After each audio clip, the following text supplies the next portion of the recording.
Olá querida, eu sou o pastor G. Oliveira e nós vamos começar mais uma aula do nosso curso gratuito de teologia. Mas desde já, no início já desta aula, deste vídeo, eu quero pedir a você, clique aí no botão vermelho de inscrever-se para você se inscrever aqui no canal, clique no sininho de ativar as notificações e deixa aí o seu joinha, o seu like, que vai contribuir muito conosco. E aí quando eu postar as próximas aulas, o YouTube vai te notificar.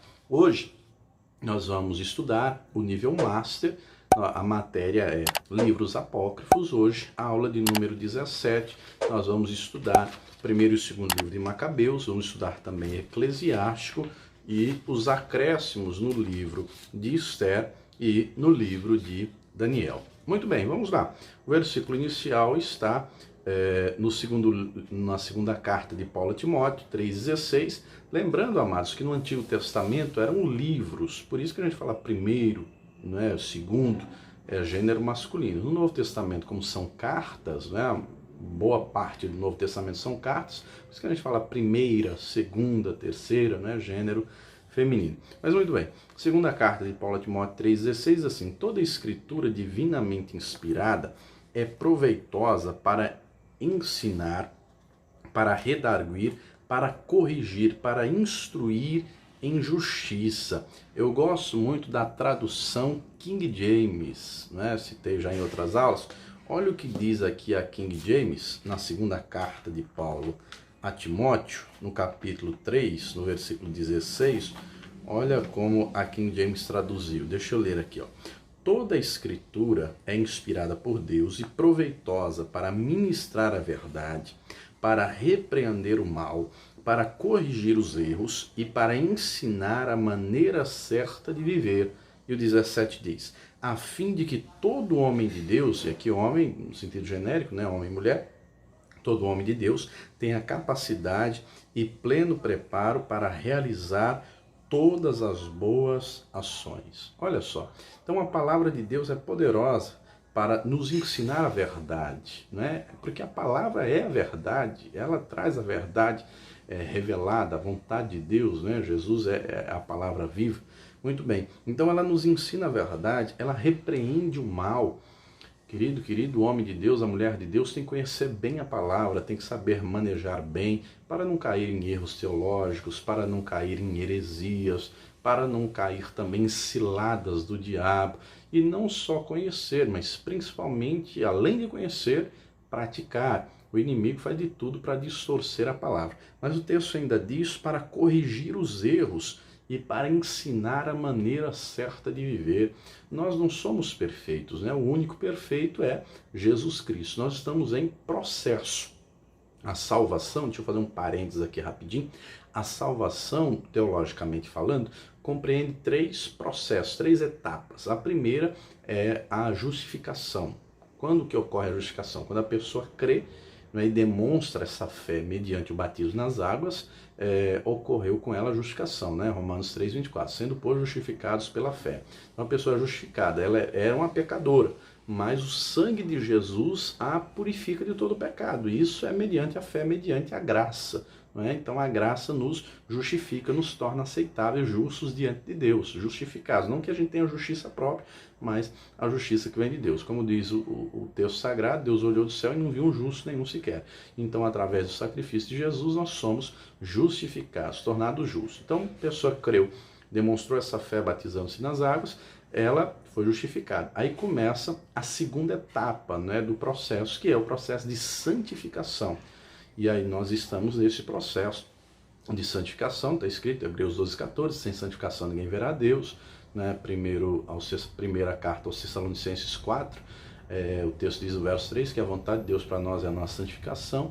Então, todos os que já creram, batizaram, estão nessa etapa de santificação. Uns já estão mais santificados, outros ainda não. Todos nós estamos em processo. Lembrando, amados, que a regra é a santificação, o pecado é a exceção.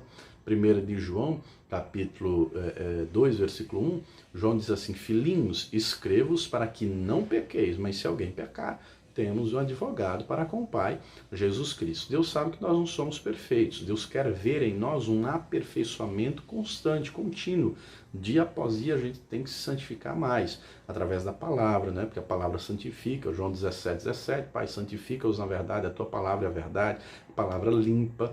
João 15, verso 3, o Senhor Jesus diz, vós estáis limpos pela palavra. Então, quando eu sou um cristão disciplinado, no sentido de orar, no sentido de meditar na palavra, no sentido de me envolver com as coisas de Deus, dia após dia eu vou aprendendo e eu vou vendo os meus próprios erros. Algo terrível, né? A Escritura fala muito sobre isso, é a pessoa que só vê os erros dos outros e não vê os próprios erros, né? O salmista Davi fala sobre isso, Salmo 19:14, aliás, Salmo 19:12, né?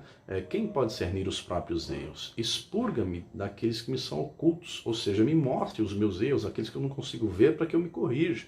Jesus fala também sobre isso no Sermão do Monte, antes de você ver o cisco que está no olho do outro, vê a trave que está no teu, né? A trave é aquela viga de madeira que sustenta o telhado. Então, antes de ver os erros dos outros, nós temos que ver os nossos. Então, a palavra corrige os nossos erros. Não é estar apontando ninguém, é estar olhando e apontando os próprios erros. E conforme nós vamos andando com Deus e aprendendo com Ele, nós vamos se parecendo mais com Deus. E Deus é santo.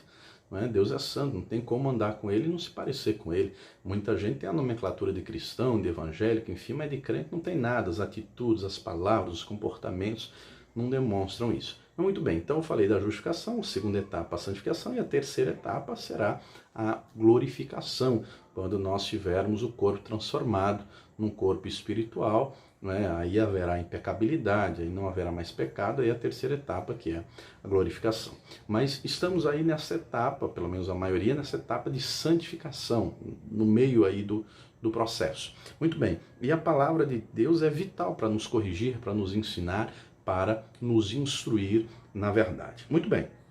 Aqui na apostila, nós vamos falar hoje a respeito do primeiro e segundo livro de Macabeus. Aqui na apostila tem um comentário aqui da Bíblia Edição Pastoral. Para essa matéria aqui, amados, para estudar aqui os livros apócrifos, é importante que você adquira uma Bíblia católica, não é uma tradução católica. Se não puder adquirir, tem várias traduções, né?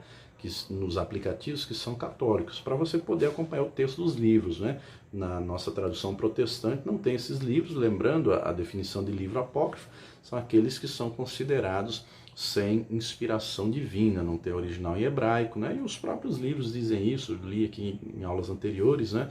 O prefácio que está nos livros, aqui da tradução que eu tenho uma tradução aqui católica do padre Matos Soares, de 1932, então, nos próprios prefácios já tem escrito que não tem original em hebraico. E o contexto dos livros, né, não tem inspiração divina nenhuma. Mas para você acompanhar essa matéria, é importante que você tenha uma Bíblia hebraica, uma Bíblia católica, melhor dizendo, para poder acompanhar os textos. Mas muito bem, tem um comentário na Bíblia Edição Pastoral, que é da editora Edições Paulinas, diz o seguinte, o comentário diz assim: o título do livro surgiu do apelido de Macabeu, dado a Judas, filho mais famoso de Matatias. O autor apresenta os acontecimentos que cobrem o período de 175 a 134 a.C.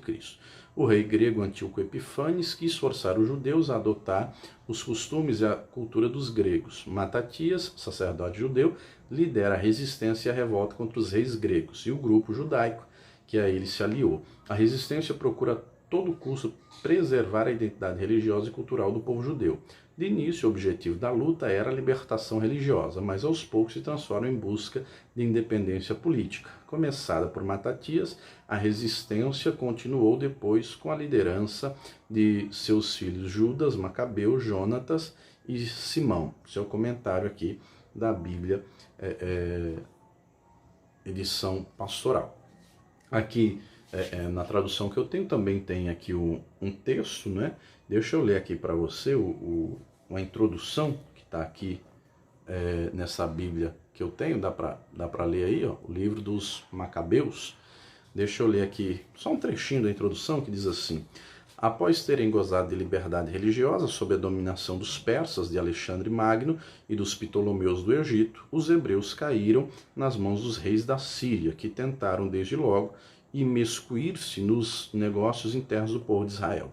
Foi particularmente durante o reinado de Antíoco IV, que é o mesmo Antíoco Epífanes, né, que se acentuou a luta contra os judeus, chegando ao povo judaico. Seu ódio à raça, chegando ao povo, este rei a depor e criar outros sumos sacerdotes e a impor o helenismo ao povo judaico. Seu ódio à raça dos hebreus o levou a proscrever, sob pena de morte, a prática da religião judaica. Os exemplos da lei foram destruídos. Grande parte do povo de Israel apostatou. Não foram poucos, porém, os que preferiram a morte ao abandono da própria fé. Eles foram chefiados no movimento de resistência ao helenismo pelo velho sacerdote Matatias e depois pelos macabeus, Judas, Jonatas e Simão. Este conseguiu proclamar a independência do povo judaico, foi, porém, assassinado pelo genro Ptolomeu com 2 de seus filhos, mas seu terceiro filho, João Hircano, sucedeu no governo, tornando-se temido e respeitado por todos. Olha só, muito bem. Aqui tem um comentário na apostila, né, de um teólogo. Oliveira comenta dizendo o seguinte, que no capítulo 2 aqui do primeiro livro, versículo 46, os judeus que não eram circuncidados foram circuncidados à força. Olha só, isso é completamente contraditório, né? Porque desde que Deus estabeleceu a circuncisão, lá em Gênesis 15, Deus disse todo menino ao 8º dia de nascido será circuncidado. Olha só, por que esses judeus não eram? É algo curioso, né? Que está aqui, capítulo 2, verso 46. E é interessante que o texto deixa claro que toda criança tinha que ser circuncidada. Um outro detalhe está lá em Zacarias 4,6, né? Que não é por força nem por violência, pelo agir do Espírito. Lá, se você conferir o texto em Gênesis 32, quando o Siquém violenta a Diná, filha de Jacó, de Israel, não é? E ele vai depois e diz, eu quero casar com a tua filha e tudo mais. Aí o Jacó diz, olha, a gente não se associa a quem não é circuncidado. Se você quer casar com a minha filha, você tem que fazer parte do meu povo. Para fazer parte do meu povo, você tem que ser circuncidado. Não só você, mas todo o seu povo.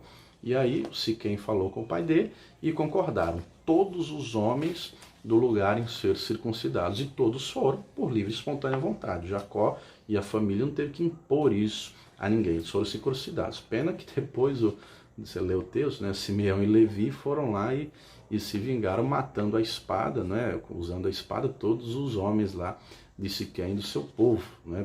Por ele ter violentado a Diná. Mas eles foram circuncidados por livre e espontânea vontade, não por opressão ou por obrigação, né? Muito bem. Aqui ainda na continuação do texto, vai dizer, da apostila, melhor dizendo, no capítulo 12 do primeiro livro de Macabeus, capítulo 12, versículo de número 21, tem uma declaração, deixa eu pegar aqui o texto para ler para você, primeiro livro de Macabeus, capítulo 12, o versículo de número 21, o texto vai dizer o seguinte, achou-se aqui no escrito sobre os espartanos e os judeus que eles são irmãos e que todos vêm da linhagem de Abraão. Agora, pois, desde que nós soubemos isso, fazeis bem nos escrever acerca da vossa prosperidade. Olha só, foi achado um documento que espartanos e judeus são irmãos. Esparta era na Grécia, né? Não existe isso na história, não existe nenhuma ligação étnica, a história não demonstra isso, a Bíblia não mostra isso, não tem nenhuma ligação da descendência de Esparta com a descendência de Israel, não é? Muito bem. Uma outra incoerência, né, é que no primeiro livro de Macabeus, o texto vai dizer que o rei Antíoco Epifânio morreu assassinado brutalmente por apedrejamento. Só que no capítulo 6 vai dizer que ele morreu de tristeza. Olha só, está aqui na apostila. E o texto áureo, que é muito conhecido, extraído aqui do livro de Macabeus, é o texto, né, que está lá em segundo livro de Macabeus, capítulo 12. Deixa eu ler para você o texto que está aqui a partir do versículo de número 38. Deixa eu ler aqui para você. Segundo livro de Macabeus, eu já vou explicar em seguida. Segundo Macabeus 12, 38 diz assim: depois, juntando Judas o seu exército, partiu para a cidade de Odolã. E chegando o dia 7º, purificado segundo o costume, celebraram o sábado nesse mesmo lugar. E no dia seguinte foi Judas com seus para levar os corpos dos que tinham sido mortos e para os sepultar com os seus parentes nos sepulcros de seus pais. Ora, encontraram debaixo das túnicas dos que tinham sido mortos algumas das oferendas consagradas aos ídolos que haviam em Jâmnia, que a lei proíbe aos judeus. Todos, pois, reconheceram que fora esta a causa da sua morte. Vou continuar a leitura, presta atenção no texto que eu já vou te explicar. Todos, por isso, bendisseram o justo juízo do Senhor, que tinha descoberto o que estava escondido. Em seguida, tendo-se posto em oração, suplicaram ao Senhor que se esquecesse do pecado que fora cometido. Ao mesmo tempo, o fortíssimo Judas exortava o povo a que se conservasse sem pecado, vendo diante de seus olhos o que tinha acontecido, por causa dos pecados daqueles que tinham sido mortos. E tendo feito uma coleta, mandou 12.000 dracmas de prata a Jerusalém, para serem oferecidas em sacrifícios pelos pecados dos mortos, sentindo bem e religiosamente a ressurreição. Porque se ele não esperasse que os que tinham sido mortos haviam um dia de ressuscitar, teria por uma coisa supérflua e vã orar pelos defuntos. E porque ele considerava que aos que tinham falecido na piedade estava reservada uma grandíssima misericórdia, é, pois, um santo e salutar pensamento orar pelos mortos para que sejam livres dos seus pecados. Eu li aqui, segundo Macabeus, do capítulo 12, do 38 até o final do capítulo, até o versículo 46. Esse texto, amados, é completamente contrário à palavra de Deus, completamente contrário. O texto deixa claro aqui que eles tinham perdido uma batalha e os soldados, quando eles foram pegar os mortos para sepultar, estavam com oferendas pagãs. E o texto diz que Judas pega e leva para sepultar. E ele recolhe 12.000 dracmas e envia para Jerusalém para orar pelos mortos. Só que isso é contrário completamente ao que a Escritura diz. É contrário completamente à palavra. Se não, vejamos lá Deuteronômio 18. Vamos lá. Livro de Deuteronômio, capítulo de número 18. Número 18, versículo 9. Quando entrares na terra que o Senhor teu Deus te der, não aprenderás a fazer conforme as abominações daquelas nações. Entre ti, se não achará quem faça passar pelo fogo seu filho ou sua filha, nem o adivinhador, nem prognosticador, nem agoreiro, nem feiticeiro, nem encantador de encantamentos, nem quem consulte um espírito adivinhante, nem mago, nem quem consulte os mortos. Pois todo aquele que faz tal coisa é abominação ao Senhor, e por essas abominações o Senhor teu Deus as lança fora diante de ti. Perfeito serás como o Senhor teu Deus, porque essas nações que hás de possuir ouvem os prognosticadores e os adivinhadores, porém a ti o Senhor teu Deus não permitiu tal coisa. Querido, na Bíblia, o povo de Deus nunca orou por defunto. Nunca orou, em momento nenhum. A prática de consultar mortos, de orar por mortos, de interceder por mortos, era prática pagã. Inclusive, quando o rei Saul faz isso, está lá no primeiro livro de Samuel, que alguns pensam, mas era o Samuel. Não, não era o Samuel não, querido, não era o Samuel. Vou mostrar aqui para você, lá no primeiro livro de Samuel, capítulo 28, o Saul já tinha perdido completamente o Espírito Santo. Ele perdeu o Espírito Santo no capítulo 15, 1 Samuel, quando ele desobedece, quando ele não cumpre a ordem do Senhor de exterminar os amalequitas. Muito bem, ele desobedece, não extermina todo mundo, deixa o rei vivo e ainda leva o melhor do gado, despojo para Israel. E aí é o profeta Samuel que vai matar o rei Agag, enfim. E naquele momento, Saul agarra o profeta Samuel, rasga as vestes dele para ele ficar com ele, para passar a boa imagem para o povo ver, não, Samuel está com ele, Deus está com ele. Fez errado e queria ainda estar certo.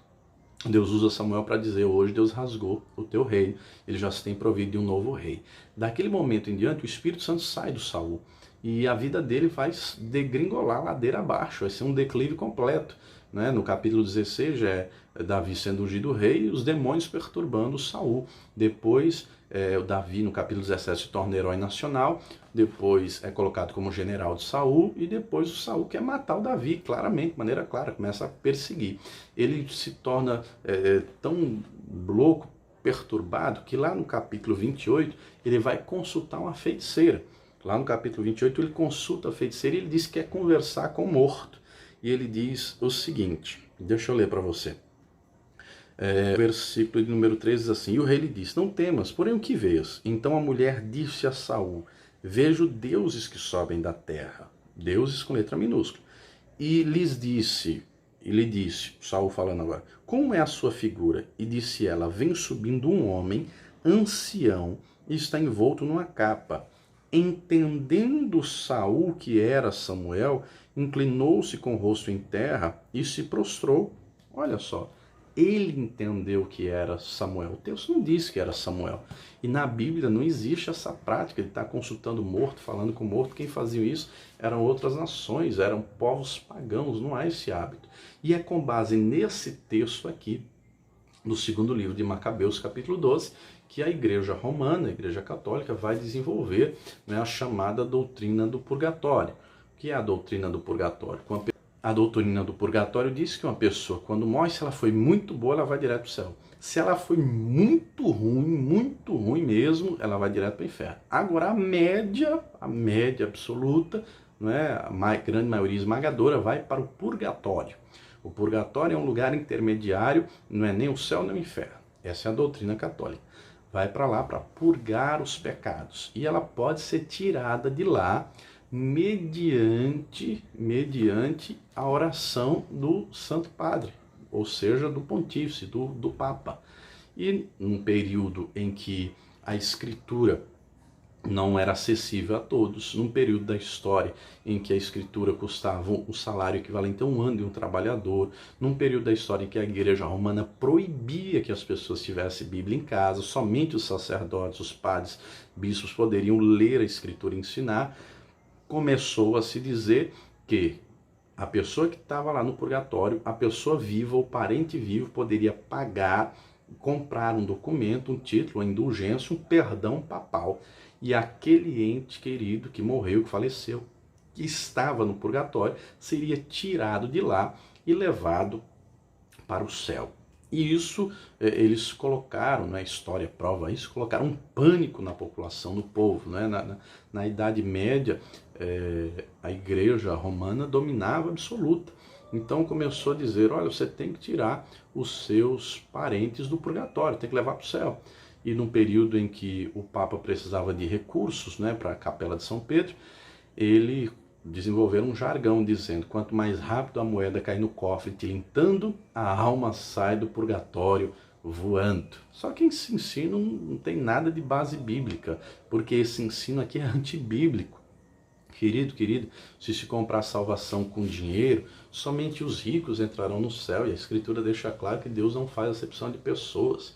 Né? Se uma pessoa compra salvação com dinheiro, não é necessário o sangue de Jesus, não existe isso. A palavra deixa claro que nós somos comprados por bom preço, não foi prata nem ouro. 1 de Pedro 1, versos 18 e 19, foi o sangue de Jesus. Mas naquele período da história, o povo acreditava. Não é? Até hoje tem uma família muito rica de São Paulo, que é a família Matarazzo.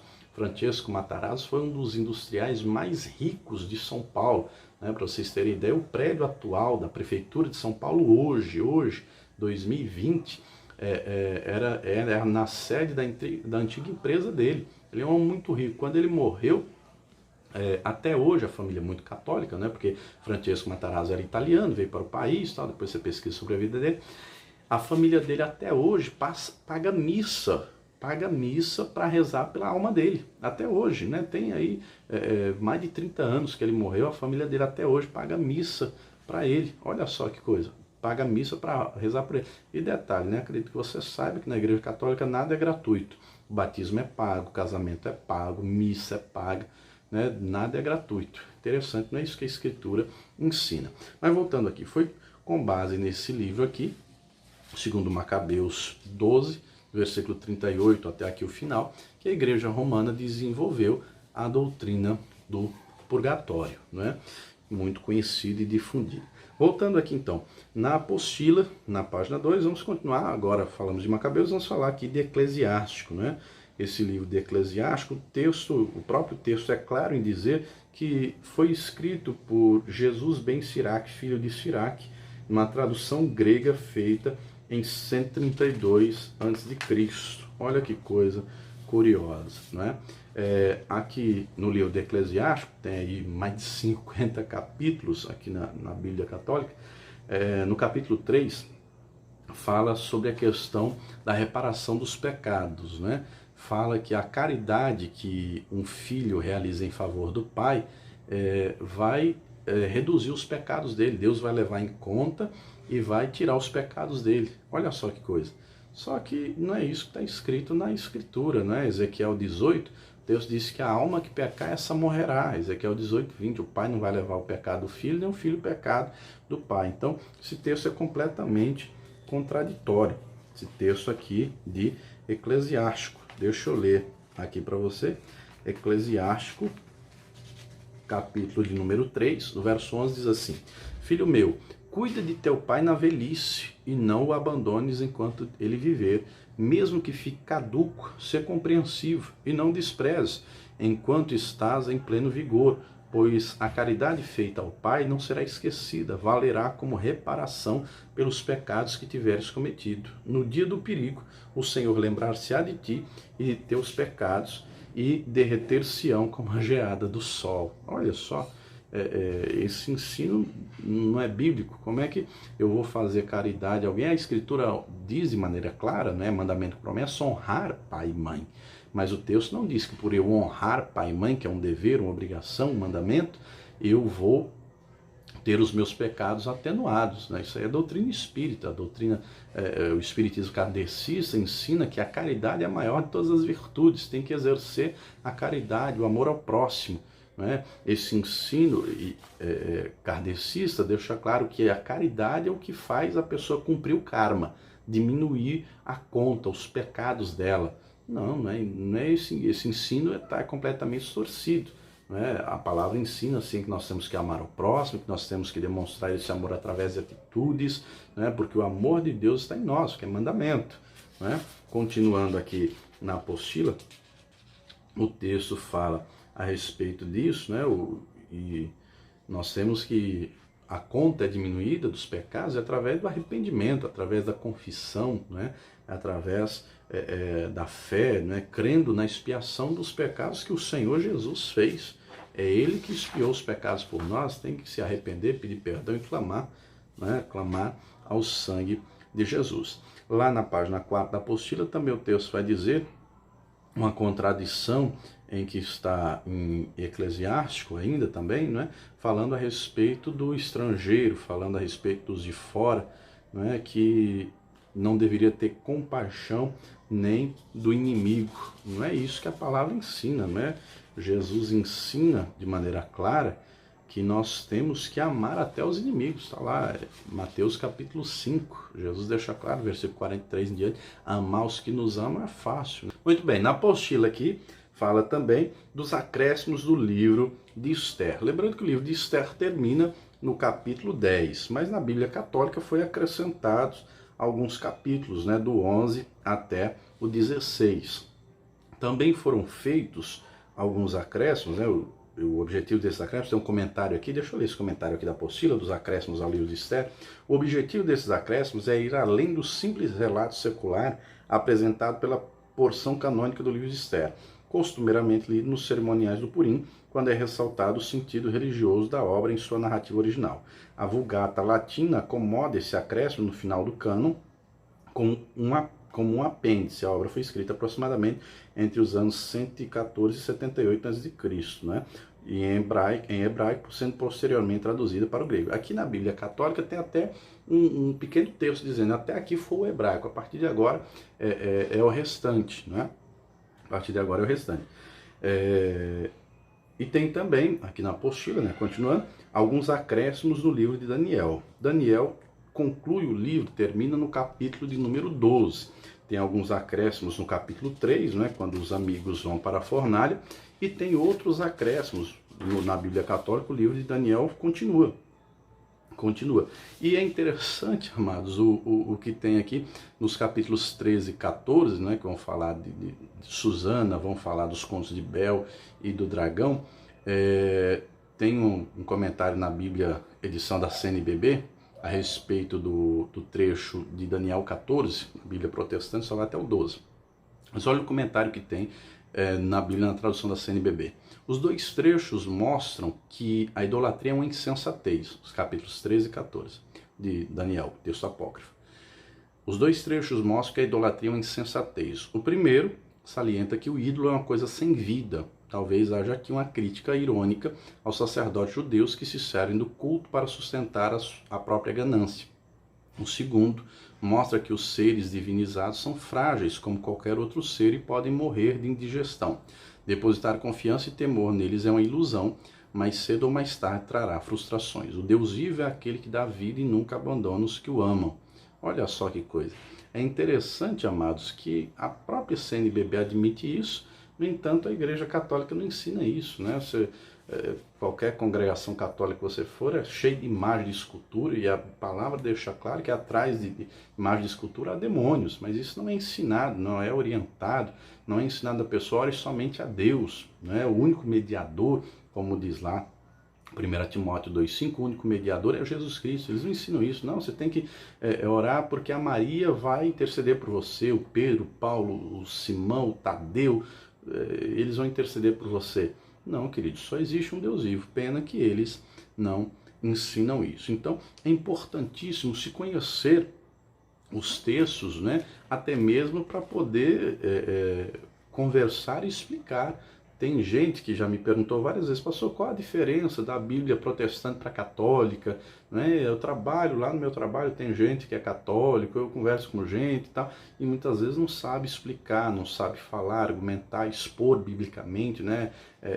Utilizar aí a apologética, que é a defesa da fé. Por isso que é fundamental conhecer os textos bíblicos. Amém? Nós vamos ficando por aqui. Deus te abençoe. Espero que essa aula tenha contribuído para o seu crescimento espiritual, tenha lhe aberto o entendimento, né? E mais uma vez eu lhe peço, clique aí no botão vermelho de inscrever-se, para você se inscrever aqui no canal, ative as notificações para você receber as próximas aulas que eu postar, deixe aí o seu joinha, o seu like, e também um pedido, né? Se torne um pregador do telhado, contribua com essa obra, assista esse recadinho muito importante que eu tenho para te dar, tá bom? Deus te abençoe, até a próxima aula, e viva o Senhor Jesus. Você também é nosso convidado a se tornar um pregador do telhado. Os pregadores do telhado são aqueles que contribuem com essa obra, para que esse curso de teologia, esse curso gratuito de teologia aconteça. Você também é nosso convidado a se tornar um pregador do telhado. São aqueles que fazem doações, não é? Você pode doar depositando a tua oferta no Banco Bradesco, agência 1074, conta 35333, dígito 7. Vou repetir, agência 1074, conta 35333, dígito 7, isso no Banco Bradesco. Você também pode contribuir através do Banco Itaú. No Banco Itaú, agência 0355, a conta é 07777, dígito 7. Vou repetir, no Banco Itaú, agência 0355, conta corrente 07777, dígito 7. Se você precisar, o CNPJ da Paz e Vida é, anote aí, 52844-412, 1000 ao contrário, 01. Vou repetir, o CNPJ da Comunidade Cristã Paz e Vida, 52844-412, 1000 ao contrário, 01. A Escola Superior de Teologia João Henrique Palharim é mantida pela Comunidade Cristã Paz e Vida. Então, torne-se um pregador do telhado. Hoje é muito fácil, né? Você tem aí um celular, um notebook, um tablet, está aí na tua mão, você pode fazer a doação, pode contribuir, e eu tenho plena certeza que o Senhor nosso Deus vai te recompensar abundantemente. Amém?